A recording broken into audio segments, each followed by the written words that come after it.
దేశం కోసం ధర్మం కోసం యువకులు సిద్ధం కండి. గోషామహల్ ఎమ్మెల్యే టైగర్ రాజా సింగ్ నా యువకులు టైం పాస్ చేస్తున్నారు, చాలా బాధగా ఉంది. రాత్రి 12 గంటల వరకు పడుకోవడం లేదు. ఉదయాన్నే లేవండి, మీకు నచ్చిన వ్యాయామం చేయండి అంటూ యువతకు సందేశం ఇచ్చారు. ఒక వీడియో ఏం చేస్తున్నారు మీరు? నైట్ పూట అక్కడిక్కడ కూర్చుంటున్నారు. నైట్ 12 గంటలు కానీ 1 గంటలు కానీ 2 గంటలు కానీ 3 గంటలు కానీ పండుకుంటున్నారు. పొద్దుగాల 10 o'clock కానీ 11 o'clock కానీ 12 o'clock కానీ లేస్తున్నారు. మీ ఫ్యామిలీ గురించి ఏం చేస్తలేరు, ధర్మం గురించి ఏం చేస్తలేరు, దేశ సేవ గురించి ఆలోచననే లేదు.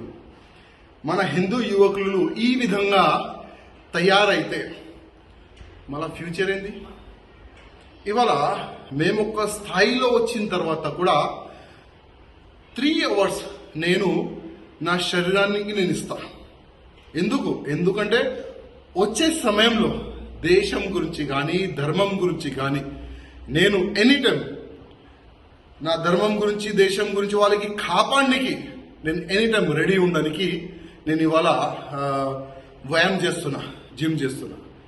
కానీ బాధ ఏంటంటే నా దేశ యువకులు కొంతమంది నా దేశ యువకులు పనుకుంటున్నారు, లైఫ్ని వేస్ట్ చేస్తున్నారు. అందుకోసం నేను అందరికీ రిక్వెస్ట్ చేస్తున్నా, రండి మన ధర్మ రక్షణ గురించి మన దేశ రక్షణ గురించి ప్రతి ఒక్క యువకులు తయారు కావాలి. అదే నా ఉద్దేశం. లేవండి, పొద్దుగల లేచి మీ శరీరాన్ని ఒక 2 hours ఇవ్వండి. జిమ్ చేయండి, కరాటే చేయండి, బాక్సింగ్ చేయండి, ఏదైనా చేయండి. ఎందుకంటే వచ్చే సమయం బాగాలేదు. వచ్చే సమయం యుద్ధమే. యుద్ధం స్టార్ట్ అయితే కనీసం మీ ఫ్యామిలీని మీరు సేవ్ చేయడానికి, మీ చుట్టుపక్కల ఉన్న కాలనీకి మీరు సేవ్ చేయడానికి మీరు రెడీ ఉండాలి. మీరు ఈ విధంగా పండుకుంటే మీరు పండుకుంటారు, ఈ దేశ ద్రోహులు వచ్చి మీకు చంపి వెళ్ళిపోతారు.